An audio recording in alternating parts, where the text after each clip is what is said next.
नमस्कार मित्रांनो, आज आपला भूगोल PYQ सिरीजचा तिसरा पेपर आहे. महाराष्ट्र राज्य सेवा गडब पूर्व परीक्षा 2022. तर यातला पहिला प्रश्न आहे, महाराष्ट्र राज्यात 1911 ते 1921 या दशकात लोकसंख्या वाढ ऋणात्मक होती. याचे कारण म्हणजे त्या काळातील कमी जन्मदर, साथीच्या रोगांमुळे मृत्यूदरातील वाढ, पुरामुळे झालेले मृत्यू, औद्योगिकरणाचा अभाव.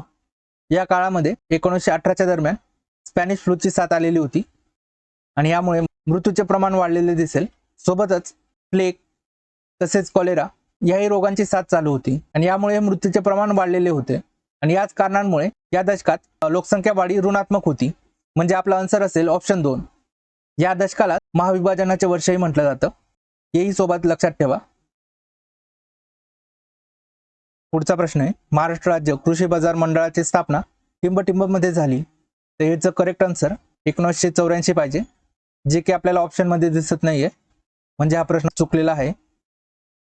पुढचा प्रश्न आहे, भारतात टिंबटिंब या पिकाला सुवर्णतंतू म्हणतात. तर याचा आन्सर असेल ताग. ऑप्शन 1 आपला आन्सर असेल. यालाच आपण इंग्लिशमध्ये गोल्डन फायबरही म्हणतो. तागाच्या उत्पन्नात भारत प्रथम क्रमांकावर येतो. लोकर जर बघितलं तर मेंढ्यांच्या केसांपासून तयार होतं. राजस्थान राज्य यात 1 नंबरला आहे. त्यानंतर जम्मू काश्मीरचा नंबर लागतो. कापूस जर बघितलं तर याला सफेद सोनं म्हटलं जातं, व्हाईट गोल्ड. कापसाच्या उत्पन्नासाठी काळी मृदा किंवा याला रेगूर सॉइल म्हटलं जातं, ही महत्त्वाची असते. महाराष्ट्राच्या पश्चिमेस उत्तर दक्षिण दिशेत कोणता पर्वत आहे? यासाठी आपल्याला महाराष्ट्राचा फिजिकल मॅप माहिती पाहिजे. या ठिकाणी जर बघितलं तर लाल रंगामध्ये तुम्हाला पर्वतरांगा दिसतील.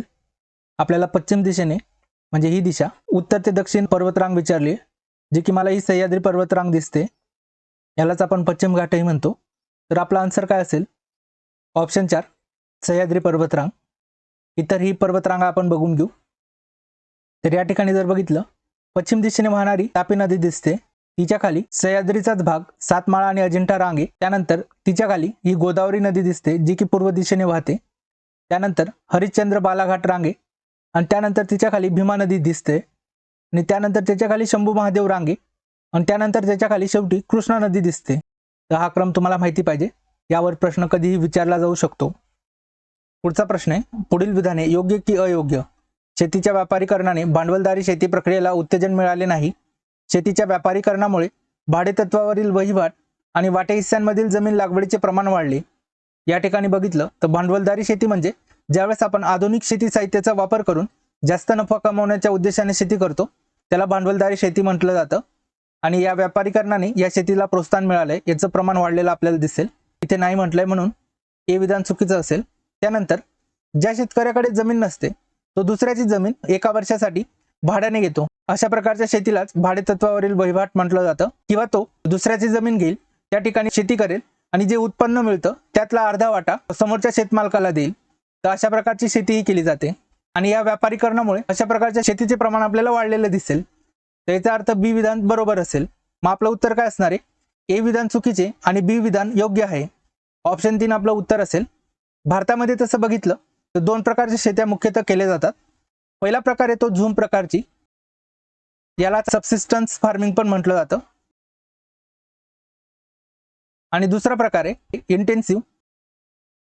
यामध्ये कमी जमिनीत जास्तीत जास्त उत्पन्न मिळवण्याचा उद्देश असतं. यावर जनरली प्रश्न येतो, तर हेही तुम्हाला माहिती पाहिजे. पुढचा प्रश्न आहे, महाराष्ट्रामध्ये लोह खनिजाचे साठे खालीलपैकी कोणत्या जिल्ह्यात आहे? आता आपल्याला माहिती आहे की महाराष्ट्रामध्ये एक तर पूर्व विदर्भात किंवा कोकणमध्ये सिंधुदुर्ग, रत्नागिरी या भागात खनिज सापडतात. या ठिकाणी पहिलं ऑप्शन वर्धा दिलंय. वर्ध्यामध्ये जास्त खनिज सापडत नाही. नाशिक आणि बुलढाण्यात आपल्याला जास्त खनिज सापडत नाहीत. इथं सिंधुदुर्ग आहे, जे की कोकणाचा भाग आहे आणि या ठिकाणी बऱ्यापैकी लोह खनिज साठे सापडतात. तर हेच आपलं आन्सर असणार आहे, ऑप्शन 4. महाराष्ट्रामध्ये बघितलं तर 4 जिल्हे महत्वाचे आहेत.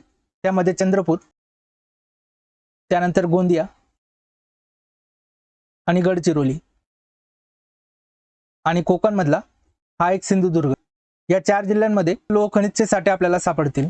सोबतच हे पण लक्षात घ्या की सिंधुदुर्ग म्हणजे कोकणमध्ये हा जांभा खडक येतो. या खडकांमध्ये लोह खनिज साठे सापडतात आणि इकडे पूर्व विदर्भात टेकोनाइट प्रकारचा खडक आहे आणि या खडकात लोह खनिज साठे सापडतात. पुढचा प्रश्न आहे, महाराष्ट्रातील शेती क्षेत्र संबंधित समस्या खाली दिल्या आहेत. त्यापैकी कोणती समस्या ही सामाजिक स्वरूपाची आहे? हवामानाची प्रतिकूल परिस्थिती, मर्यादित कृषी संशोधन, आर्थिक भांडवलाचा अभाव, शेतजमिनीचे अविभाजन. ही तर प्राकृतिक समस्या आहे, हे पण नाहीये. आर्थिक भांडवलाचा अभाव हे पण नसणार आहे. शेतजमिनीचे विभाजन. आता हे कसं होतं, समजा एक परिवार आहे, त्याला 5 मुलं आहे, त्याच्याकडे 5 बिघे शेती आहे.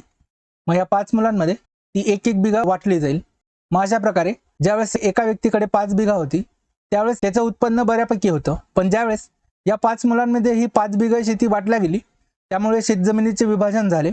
आता प्रत्येकाकडे एक एक बिघा असल्यामुळे शेतीचं उत्पन्न पाहिजे तितकं मिळत नाही, आणि हीच मोठी समस्या आपल्या भारतामध्ये तसेच महाराष्ट्रामध्येही दिसेल. तर आपला आन्सर काय असणार आहे? ऑप्शन 4, शेतजमिनीचे विभाजन. पुढचा प्रश्न आहे, खालीलपैकी एक भारताच्या पश्चिम किनारपट्टीवरील महत्त्वाचे बंदर आहे. आपली भारताची किनारपट्टी बघितली तर अशा प्रकारे येते. या ठिकाणी इकडची साईड पश्चिम तर इकडची साईड पूर्व आहे. ही चेन्नई जर दिसते ते या ठिकाणी येते म्हणजे पूर्व साईडला. हल्दिया आणि कोलकाता या ठिकाणी येईल म्हणजे पूर्व साईडला. मग उरतं फक्त कांडला जे की गुजरातमध्ये इथे म्हणजे पश्चिम साईडला. मग ऑप्शन 3 कांडला हेच आपला आन्सर असणार आहे. आपण भारताचे इतरही महत्त्वाचे बंदर बघून घेऊ. भारतामध्ये बघितलं तर एकूण महत्त्वाचे 13 बंदर आहेत. तर पहिलं आहे कांडला गुजरातमध्ये, त्यानंतर महाराष्ट्रामध्ये मुंबई, त्याच्याखाली JNPT Jawaharlal Nehru port trust, त्यानंतर गोवामध्ये मार्मगोवा, कर्नाटकमध्ये न्यू मंगळुरू, केरळमध्ये कोची. या 13 पैकी 6 पश्चिम साईडला येतील. त्यानंतर 6 पूर्व साईडला पण आहेत. या ठिकाणी कोलकाता, ओडिसामध्ये येईल पारादीप, त्यानंतर आंध्र प्रदेशमध्ये येईल विशाखापट्टणम, त्यानंतर तमिळनाडूमध्ये 3 आहेत, एन्नोर, चेन्नई आणि तुतीकोरीन, आणि राहिलेलं एक हे अंदमान निकोबारमध्ये पोर्ट ब्लेअर. तसे 6 पश्चिम साईडला, 6 पूर्व साईडला आणि एक अंदमान निकोबारमध्ये एकूण 13 महत्त्वाचे बंदरं आपण बघितली. पुढचा प्रश्न आहे, महाराष्ट्रात मे महिन्यात सरासरी तापमान सर्वात जास्त टिंबटिंब या प्रदेशात असते.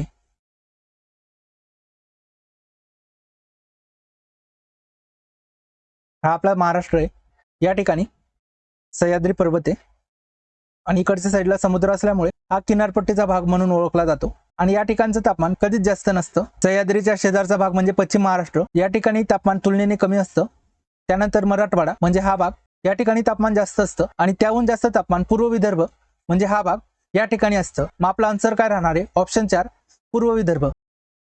पुढचा प्रश्न आहे, भिलाई लोह आणि पोलाद उद्योग स्थित असलेले राज्य कोणते? तर याचं करेक्ट आन्सर असेल छत्तीसगड. भिलाई छत्तीसगडमध्ये येतं. ऑप्शन 3 आपलं उत्तर असेल. भारतामध्ये दुसऱ्या पंचवार्षिक योजनेत 3 लोह पोलाद उद्योग स्थापन केले होते.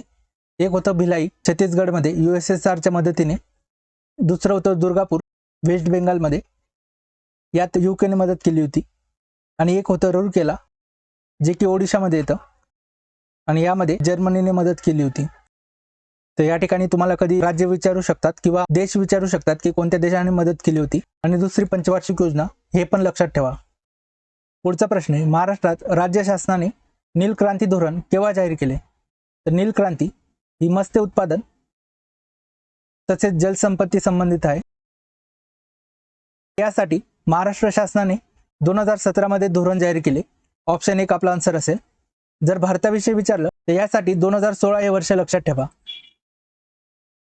पुढचा प्रश्न आहे, ग्रामीण भागातील लोकसंख्या सतत कमी होत आहे, कारण ग्रामीण भागातील जन्मदर कमी आहे, ग्रामीण भागातून शहराकडे स्थलांतर होते, ग्रामीण भागात रोजगार उपलब्धता कमी असते, ग्रामीण भागात मृत्यूदर जास्त असतो. या ठिकाणी बघितलं तर ग्रामीण भागात जन्मदर कमी नसून जास्त असतो, म्हणजे विधान हे चुकीचं असेल. त्यानंतर ग्रामीण भागातून शहराकडे शिक्षणासाठी तसेच रोजगारासाठी मोठ्या प्रमाणात स्थलांतर होताना आपल्याला दिसते, म्हणजे विधान बी बरोबर असेल. त्यानंतर ग्रामीण भागात जास्त प्रमाणात उद्योगधंदे नसतात, त्यामुळे रोजगार उपलब्धता ही कमी असते, विधान सी ही बरोबरच असेल. त्यानंतर ग्रामीण भागात मृत्यूदर जास्त असतो. या ठिकाणी जर बघितलं तर ग्रामीण भागातही आरोग्य सुविधा आता सुधारलेल्या आहे, त्यामुळे मृत्यूदराचं प्रमाण जरा कमी झालेलं दिसेल, म्हणजे विधान डी चुकीचं असेल. तर आपलं आन्सर काय असणार आहे? बी आणि सी, ऑप्शन 1 हे आपलं उत्तर असेल. पुढचा प्रश्न आहे, महाराष्ट्राच्या हवामानावर खालीलपैकी कोणत्या प्राकृतिक रचनेचा सर्वात जास्त परिणाम झाला आहे? महाराष्ट्रातील दख्खनचे पठार, सह्याद्री पर्वत आणि सातपुडा डोंगररांग, किनारपट्टीचे मैदान, मुदखेड टेकड्या याकरता आपल्याला महाराष्ट्राचा फिजिकल मॅप बघावा लागेल. या ठिकाणी सह्याद्री पर्वत, त्याच्या बाजूला हा किनारपट्टीचा भाग, ही आहे सातपुडा डोंगररांग, हे आहे दख्खनचे पठार आणि ही आहे मुदखेड टेकडी. होतं काय, या ठिकाणी मान्सूनचे वारे अरबी समुद्रातून महाराष्ट्राकडे वळतात तेव्हा ते सह्याद्री पर्वतामुळे अडवले जातात आणि यामुळे या ठिकाणी भरपूर प्रमाणात पाऊस होतो आणि म्हणूनच या सह्याद्री पर्वतामधून अनेक नद्या उगम पावतात ज्या की पश्चिम तसेच पूर्व दिशेला वाहत जातात. तसेच या उत्तरेकडे या सातपुडा डोंगर रांगेमुळे ही मान्सूनची हवा या ठिकाणी अडवली जाते आणि या ठिकाणी पावसाचे प्रमाण जास्त दिसेल आणि म्हणून या ठिकाणाहून अनेक नद्या वाहताना दिसतील. तसेच उंच भाग असल्यामुळे तापमानाचं प्रमाण कमी झालेलं आपल्याला जाणवतं. तर अशा प्रकारे या दोघं पर्वतरांगा महाराष्ट्राच्या हवामानावर परिणाम करताना आपल्याला दिसून येतात. तर आपला आन्सर काय असणार आहे? ऑप्शन 2 सह्याद्री पर्वत आणि सातपुडा डोंगररांग. पुढचा प्रश्न आहे, गुजरात राज्यातील उकाई हा बहुउद्देशीय प्रकल्प कोणत्या नदीवर वसलेला आहे? त्याचं आन्सर असणार आहे तापी नदी. ऑप्शन 2 आपलं उत्तर असेल. इतरही प्रकल्प माहिती पाहिजे जसे की गंगा नदीवर, फरक्का बॅरेज आहे जे की वेस्ट बेंगालमध्ये, कृष्णा नदीवर, आंध्र प्रदेश आणि तेलंगणाच्या बॉर्डरवर, नागार्जुन सागर डॅम आहे आणि पेरियार नदीवर केरळामध्ये इडुक्की डॅम आहे. तर अशा प्रकारे आपण आजच्या पेपरचे सर्व प्रश्न सॉल्व्ह केले आहेत. आय होप तुम्हाला सर्व प्रश्न समजले असतील.